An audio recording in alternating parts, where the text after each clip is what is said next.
எத்தனையோ போராட்டங்கள் வந்த போதிலும் எல்லாவற்றையும் நிலைத்திருக்க நம்ம கிருபை செய்தார். ஆண்டவருக்கு நாம் நன்றி சொல்லுவோம். நல்ல வாய் திறந்து ஆமேன் ஆமேன் நன்றி சொல்லுவோம்.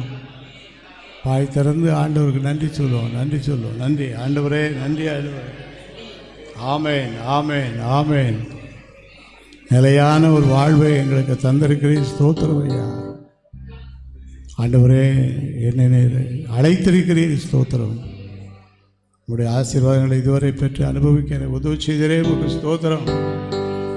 இப்படி ஒரு ஜெப ஐக்கியத்தை இந்த பகுதியிலே நீர் உருவாக்கி எங்களையெல்லாம் அதில் இணைத்து கடைசி கால அபிஷேக ஜெபம் என்று சொல்லி, கடைசி கால ஜெபம் என்று சொல்லி ஆண்டவர் நம்மை இணைத்திருக்கிற கிருபைக்காக ஆண்டவருக்கு நன்றி சொல்லுவோம். நேற்றைய தினத்திலே நான் வாசித்த வசனங்களை சொல்லி ஜெபிக்குவோம். ஆண்டவர் நமக்கு உதவி செய்வதற்காக ஸ்தோத்திரம் சொல்லுவோம். நம்மிலே தடைப்பட்டவர்கள் வானத்தின் கடையாந்தரத்தில் இருந்தாலும் அங்கிருந்தெல்லாம் அவர்களை கூட்டி சேர்ப்பேன் என்று ஆண்டவர் வாக்கு கொடுத்திருக்கிறார். ஆண்டவர் விட்டு தூரம் போனவங்க எல்லாரும் ஆண்டவர்கிட்ட வரும்படியாக ஆண்டவர் உதவி செய்வதற்காக ஸ்தோத்திரம் சொல்லுவாங்க.